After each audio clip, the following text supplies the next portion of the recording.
Hello दोस्तों, नमस्कार। स्वागत करता हूँ फिर से अपने इस यूट्यूब चैनल संजय ईडब्ल्यूई में। तो आप सभी का और एक फिर से न्यू वीडियो में स्वागत करता हूँ। तो इस वीडियो में अभी हम लोग बात करने वाले हैं, जो इससे पहले जो वीडियो में हमने बात किया था महंगाई के ऊपर, कि महंगाई क्या है, उसका डिफिनेशन क्या है, ठीक है, वो किस तरह हमारे लिए उपयोगी है, किस तरह नहीं है, उसके बारे में हमने पूरी बात की थी। तो अब इस वीडियो में हम लोग बात करने वाले हैं कि महंगाई होने का कारण क्या है।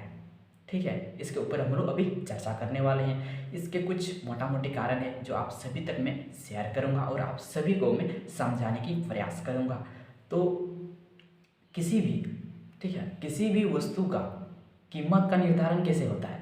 किसी भी वस्तु का कीमत का निर्धारण उसके मांग से होता है, उसकी पूर्ति से होता है, उसकी लागत से होता है। ठीक है, किसी भी वस्तु का कीमत का निर्धारण उसकी मांग से होती है, उसकी पूर्ति से होती है और उसकी लागत से होती है। तो इसमें हम लोग समझेंगे ये मांग क्या है, ये पूर्ति क्या है, ये लागत क्या है। तो इसी सब चीज़ों को लेके ही क्या होता है, कीमत में वृद्धि होती है, वस्तु का कीमत निर्धारण होता है। ठीक है, तो इसको हम लोग बेहतर ढंग से समझने की प्रयास करेंगे। तो आप सभी से मैं एक कहना चाहूँगा, आप अपने ये वीडियो जो देख रहे हो ना, आप अपने फ्रेंड के साथ शेयर जरूर करिएगा। ठीक है, तो सबसे पहले हम लोग बात कर लेते हैं मांग के कारण कीमत में वृद्धि कैसे होती है। कैसे होती है मांग में, मांग से कीमत में वृद्धि कैसे होती है? तो क्या होता है, जब किसी भी वस्तु का मांग जब बढ़ता है ना, मांग जब बढ़ता है डेफिनेटली उसमें कीमत की वृद्धि हो जाती है।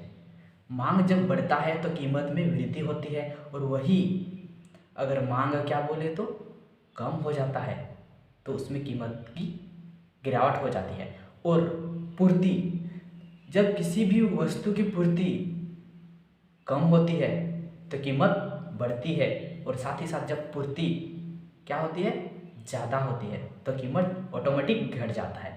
तो इसको हम लोग समझते हैं, चलिए ठीक है। तो हम लोग बोल रहे हैं कि मांग के कारण कीमत कैसे बढ़ता है। मांग के कारण कीमत कैसे बढ़ता है? मान लिया जाए कि आप किसी चीज़ को लेके बहुत एक्साइटेड हो, मतलब आप चाहते हो कि वो चीज़ मेरे पास आए, कि वो मैं जो मैं चाहता हूँ वो मेरे पास आए। अगर वही चीज़ आपको ना मिले, मान लिया आपको क्या हुआ कि बहुत सारे एक साथ आपके कुछ बारात वारात में है, मतलब आपके वहाँ शादी लग गई है, तो शादी लग गई है तो आपके पास वहाँ डिमांड क्या क्या आएगा। शादी के सीज़न में एक्चुअली कि किस चीज़ का ज़्यादा डिमांड रहता है? कैटरिंग का, बोले तो पंडाल का, बोले तो और फ्लावर्स वालों, फ्रूट्स वालों, ऐसे बहुत सारी चीज़ें होती हैं, बैंड बाजे वाले, उन सभी का आपको ज़रूरत होती है, उन सभी की मांग होती है। तो उस समय क्या होता है, उन सभी का जो रेट जो होता है ना, उसका एक रेट वो बढ़ जाता है। क्या, जब उस समय उस सभी का होता है क्या, मांग होती है, मतलब उसका मांग होता है, तो जिस चीज़ की भी मांग सबसे अधिक होती है उस चीज़ की डेफिनेटली कीमत बढ़ती है। ठीक है, साधारण समझे तो आप अपने फिजिकल लाइफ में भी ये इस्तेमाल कर सकते हो। कैसे, समझने की प्रयास कीजिएगा। मैं बता रहा हूँ मांग के कारण कीमत कैसे बढ़ता है। ठीक है, तो मांग के कारण इस तरह आप फिजिकल लाइफ में भी ये देख सकते हो, या फिर आप मतलब अगर आप नहीं मतलब आप देख सकते हो। कैसे देखो, देखिए, आप अगर कहीं अपने फ्रेंड के यहाँ, कोई रिलेटिव के यहाँ जाते रहते हो, जाते रहते हो, सप्ते में 3 दिन 4 दिन जाते रहते हो, इसमें क्या होता है, सामने वाला सोचता है साला इसके पास तो कुछ काम ही नहीं है, बस यहाँ यहाँ भटकते रहता है, मतलब आपका कोई इज्जत ही नहीं रहेगा। समझ पा रहे हो ना? कहीं भी अगर आप जाते रहते हो, इसके वहाँ उसके वहाँ जाते रहते हो, तो बोलेगा अरे साला ये लफंगा है, इसको कुछ काम धंधा नहीं है, बस इधर उधर घूमते रहता है। इस तरह आपका वहाँ जो होता है ना, इज्जत, कीमत, वो गिर जाता है, गिर जाता है। और वही अगर आप सब मतलब महीने में, हाँ, महीने में 3 दिन 4 दिन जाओगे, तो बोलेगा हाँ यार ये आया है कुछ, आज को कुछ बेहतर कुछ काम से आया है, तो आपका कुछ इज्जत, थोड़ी इज्जत बने रहेगी। कुछ आपके लिए वो मतलब इससे कुछ सोचेगा नहीं कि जैसे आपका इज्जत कम हो, आपकी कीमत घट जाए। तो आप मेरी बातों को यहाँ समझ पा रहे हो कि कीमत, मांग बढ़ने से कीमत कैसे बढ़ता है। ठीक है, ये तो आपको समझ में आ गया। और वही हम बात करें पूर्ति की। ठीक है, पूर्ति, पूर्ति घटने से, किसी भी चीज़ की पूर्ति घटने से क्या होता है, कीमत कैसे बढ़ता है कि मान लो किसी मार्केट में हमको ज़्यादा से ज़्यादा 10 किलो तक का टमाटर चाहिए, ठीक है, तो उससे हमको कम मिल गया, मतलब 5 किलो तक का मिल गया हमको सप्लाई करने का, मतलब हमको वहाँ हमने सप्लाई किया 5 किलो तक का, तो हमको ऐसे पूर्ति करनी थी 10 किलो तक का, तो हमको क्या हुआ, कम पूर्ति मिली, कम मतलब कम सप्लाई हुआ। समझ पा रहे हो बात को, कम सप्लाई हुआ, तो कम सप्लाई हुआ तो लेने वाला तो बहुत सारा होगा, तो वहाँ क्या हुआ, जब पूर्ति कम हुआ तो उसका कीमत फटाफट बढ़ा दिया गया, ठीक है, बढ़ा दिया गया। कैसे, आप समझने के प्रयास करियो। जब आपके पास क्या है, आप मार्केट में पूरे सब्जी लगा के रखे हो, तो वहाँ सिर्फ आप ही का दुकान है और उसमें सिर्फ आप ही के पास टमाटर है, किसी और दुकान में नहीं है, तो क्या करिएगा आप, जरूर 10 रुपया बढ़ा के बेचने की प्रयास कीजिएगा, क्योंकि कहीं और तो है ही नहीं, जो लेगा सिर्फ आप ही के पास लेगा, ठीक है। तो आप समझ पा रहे हो, जब पूर्ति कम होती है तो कीमत में वृद्धि होती है, ठीक है। तो अब बढ़ते हैं मांग से अगर मांग कम हो जाती है तो कीमत में किस तरह क्या होती है, कमी आती है। तो बस उसी तरह जैसे हम किसी चीज़ का मांग कम करते हैं, डिमांड कम है, तो डेफिनेटली उसका कीमत घटेगा, क्योंकि उसका मांग मार्केट में है ही नहीं। अगर कहीं भी रहेगा तो सोचेगा अरे यार किसी तरह मैं इसको बेच बाच के ख़त्म करूं, बस वो चाहेगा कि मैं किसी तरह मेरा 2 पैसा निकल जाए, वो आपको किसी भी दाम में वो दे सकता है, ठीक है, कोई उसका डिमांड नहीं रहेगा कि मैं इतना दाम ही लूँगा, ठीक है। तो जब मांग घटेगा तो उसका डेफिनेटली कीमत भी घट जाएगा। और पूर्ति जब बढ़ेगा, जितना हमको ज़रूरत है उससे ज़्यादा सप्लाई हो जाता है, तो क्या समझ जाता है, सड़ पच के गल जाता है कुछ भी, तो उसको बचाने के लिए वो किसी भी कीमत में देने के लिए तैयार हो जाता है। मान लिया कि आपने 10 किलो की जगह लगभग 30 किलो तक का क्या हुआ, पूरे मार्केट में टमाटर सप्लाई किया गया, तो वहाँ हमको क्या हुआ, पूर्ति जितना था उससे हमको अधिक सप्लाई मिला, तो उसमें बहुत ज़्यादा इकट्ठा हुआ, तो लेने वाला तो उतना नहीं है, पर आपको क्या करना है, आपको बेचना है, तो आप किसी भी दाम में उसको दे सकते हो, तो वहाँ की डेफिनेटली कीमत जो है वो घट जाएगा, ठीक है। तो आपको समझ में आ गया कि मांग क्या है, मांग से कीमत कैसे बढ़ता है, मांग से कीमत कैसे घटता है, और पूर्ति से कीमत कैसे बढ़ता है, और पूर्ति से कीमत कैसे घटता है। तो अब एक बात आती है लागत, इसको आप समझने के प्रयास करिएगा, ठीक है। इसके बाद भी हमारे पास और बहुत सारे कारण हैं, उनको हम लोग एक एक करके समझेंगे। तो हमारे पास एक लागत है इसके, ठीक है, हम लोग मेन आधार लेंगे क्या, मांग लेंगे, पूर्ति लेंगे और लागत, इसके आधार पर ही उसके नीचे बहुत सारे कारण हैं, उन सभी को हम लोग डिस्कस करेंगे। तो अब हम लोग बात कर लेते हैं लागत की। लागत क्या है कि लागत के कारण हमारे वस्तु में मतलब कीमत कैसे बढ़ती है, ठीक है। तो लागत का मतलब होता है कॉस्ट, किसी भी वस्तु को तैयार करने में जितना भी हमको खर्चा लगता है उसी को हम लोग बोलते हैं कॉस्ट।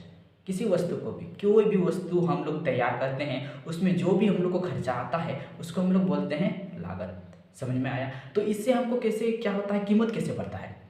तो आप सभी को बता दूं, कोई भी चीज़ की लागत जितना भी होता है उसी के अनुसार कीमत निर्धारण होता है, ठीक है। कोई अगर मान लो किसी ने कुर्सी बनाया, ठीक है, फर्नीचर का किसी ने कुर्सी बनाया, तो उसमें उसको जितना लागत हुई मतलब उसमें जितना वो खर्चा दिया, जो भी उसको खर्चा उसमें देना पड़ा, उससे वो क्या सोचेगा, मैं इससे कुछ 10 पैसा 12 पैसा ज़्यादा कमाऊँ। तो अगर उसको बनाने में लगभग 400 से 500 लगा, तो वो क्या सोचेगा, कुछ तो मेरा भी बेनिफिट निकलना चाहिए, तो वो ये सोच के बेचेगा मेरा भी कुछ खर्चा निकलना चाहिए। तो उसके लिए जब उसके पास पूरी लागत हुई 4 से 500, तो वो सोचेगा कि मैं इसको 650 700 तक का बेचूं, ठीक है।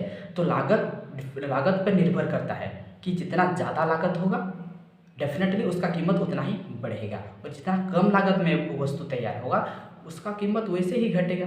देखो, अगर उसमें कम कीमत हुआ मतलब कम लागत कम हुआ, उससे कम लागत में हुई, तो उतना हाई क्वालिटी मतलब रेट में नहीं बेचेगा। हर कोई ये सोचता है कि अगर मैं कुछ कर रहा हूँ, ठीक है, मैं कुछ काम कर रहा हूँ, अपने घर का कुछ काम कर रहा हूँ, कुछ बना रहा हूँ, बना के कुछ बेचने की प्रयास कर रहा हूँ, तो वो सोचेगा कि मेरा भी कुछ बेनिफिट निकले, इससे कुछ 10 रुपया 5 रुपया मेरा भी निकले। तो इस हिसाब से वो लागत पर भी डिपेंड करता है कि कीमत घटेगा या फिर कीमत बढ़ेगा। तो आप सभी को ये समझ में आ गया होगा कि क्या मांग से किस तरह कीमत में बढ़ोतरी होती है और घटती कैसे है, और पूर्ति से किस तरह कीमत बढ़ती है, किस तरह घटती है, और लागत से किस तरह कीमत घटती है, किस तरह बढ़ती है। तो अब हम लोग बात कर लेते हैं, और एक पॉइंट है वो है मुद्रा की तरलता। अरे बाप रे, ये मुद्रा की तरलता क्या होती है, इसको हम लोग समझने के प्रयास करेंगे। सिंपल है, मुद्रा की तरलता। तरलता मतलब क्या होता है, आपको तो पता ही है। पानी क्या है, तरल है भाई, तरल है। तो आप बोलेंगे यार यहाँ पानी तरल है, हमने देखा है। ये मुद्रा की तरलता क्या होती है, मुद्रा तरल है क्या? हाँ भाई तरल है, पर इसको हम लोग समझेंगे कैसे। आप सभी को ये पता तो होगा ही, क्या मुद्रा तरल नहीं होता है, वो ठोस में होता है, नोट में होता है, सिक्के में होता है। पर ये हम देखें तो एक तरल जैसा ही व्यवहार करता है, ठीक है। तो हम लोग बात करते हैं क्या कि आपने देखे होगा कोई भी वस्तु का होता है उसका अवस्था किस तरह होता है, द्रव होता है, ठोस होता है, और एक उसका अवस्था होता है, ठीक है। तो हम लोग अभी बात कर रहे हैं कि मुद्रा की तरलता के कारण किस तरह मांग में बढ़ोतरी होती है। मतलब मांग बढ़ेगा तो सिंपल सी बात है कि कीमत भी बढ़ेगी, ठीक है। तो इस तरह से हम समझेंगे कि मुद्रा की तरलता किस तरह मांग को बढ़ाता है। तो मांग बढ़ेगा तो कीमत भी बढ़ेगा, ठीक है। तो मान लिया कि आप गए 500 रुपया को लेके मार्केट में आपने क्या किया, मार्केट में आपने क्या जूता का क्या जूता आपने शॉपिंग किया, जूता की शॉपिंग की। तो जूता का शॉपिंग किया तो आपने 500 रुपया दिया, उसको आपने ले लिया। तो क्या किया, वो जो आपने उसको 500 रुपया दिया, तो वो फिर उसको याद आया यार मुझे कुछ सामान लेके जाना है, तो सब्जी लिया, कुछ अगर वगैरह लिया, ठीक है, सब्जी लेके चल गया। तो सब्जी वाले को जो दिया वो 500 रुपया, ठीक है, 500 रुपया जो उसको दिया, ठीक है। तो सब्जी वालों को फ़ोन आया उसका पत्नी की, हेलो आप दुकान से ज़रा कुछ लेते आइए ना, ठीक है, इसके लिए स्वेटर कुछ नहीं है, इसके लिए लेते आइएगा।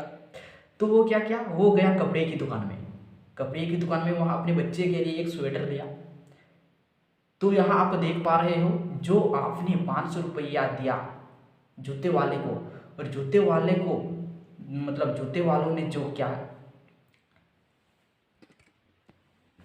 ठीक है, आप जो 500 रुपया लेके गए जूते खरीदने, और जूते वाले ने गया क्या सब्जी वाले के पास, वो सब्जी वाले के पास गया 500 रुपया।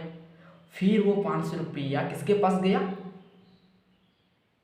कपड़े वाले के पास, ठीक है। तो आप देख पा रहे हो आपके 500 रुपये से कहाँ कहाँ गया, कितना का पूर्ति किया। यहाँ देखो एक 500 रुपया कितने के बराबर हुआ, आप गए आपने खरीदा 500 का शूज़, आपका पूर्ति किया। उसके बाद जूते वाले ने क्या किया, वो गया सब्जी के वाले के पास, तो 1000 1500 तक का यहाँ क्या हुआ, काम किया। एक 500 रुपया 1500 रुपया तक का काम किया। 1500 मतलब 3 लोगों को क्या किया, उससे वो अपनी आवश्यकता की पूर्ति कराए। तो यहाँ क्या हो रहा है, ये बात को समझिएगा कि मतलब यहाँ बोल रहा है कि मुद्रा की तरलता से मांग कैसे बढ़ता है। देखो आप जो दिए उसको फिर उसके पास से गया, उसके पास ये जो नोट होता है कभी भी आपके हाथ में नहीं रहेगा। देखो अभी आपके पास से कुछ समय बाद या फिर कुछ दिन बाद आपके पास ये पैसा नहीं रहेगा, कुछ दे के ख़त्म कर दोगे और वो भी कहीं और चल जाएगा। देखिए पैसा अपने हाथ में नहीं रहता है, जब भी पैसा अपने हाथ में नहीं रहता है, ठीक है। तो उस तरह से देखिए मैं बताने का प्रयास ये कर रहा हूँ कि जितना जल्दी पैसा अपने हाथ से किसी और के हाथ, किसी और के हाथ जितना जल्दी सप्लाई करेगा, उतना जल्दी क्या होगा, मांग बढ़ेगा। आज मेरे पास से मेरी मांग हुई ये चीज़ की, तो इसका मैंने पूर्ति कर लिया, फिर वो पैसा गया उसके पास, उसकी मांग हुई कुछ और, वो खरीद लिया, और वो जो उसके पास गया उसके पास कुछ मांग हुई वो भी वो खरीद लिया। तो जिस तरह से पैसा सप्लाई हो रहा है उसी तरह से क्या होता है, मांग भी बढ़ता है, और मांग बढ़ेगा, जितना जल्दी पैसा सप्लाई होगा तो मांग डेफिनेटली बढ़ेगा, मांग बढ़ेगा तो कीमत में भी बढ़ेगी। तो इस प्रकार से क्या हो रहा है कि मुद्रा की तरलता, तरल तो नहीं है भाई, पर ये तरल जैसा काम कर रहा है। हमारे पास आज है, कल किसी और के पास हो रही ना तरल के मतलब तरल के माध्यम, ठीक है, आप समझ पा रहे हो। कि मुद्रा की तरलता से किस तरह क्या हो रहा है, कीमत में बढ़ोतरी हो रही है। तो ठीक है, तो आज की वीडियो को हम लोग यहीं पर रखते हैं और अगले क्लास में बात करेंगे और नए कारणों को लेके। ठीक है, तो चलिए हम लोग वीडियो को यहीं पर खत्म करते हैं। और हाँ, अगर आप नए हो, यहाँ तक आए हो, तो चैनल को सब्सक्राइब जरूर करिएगा।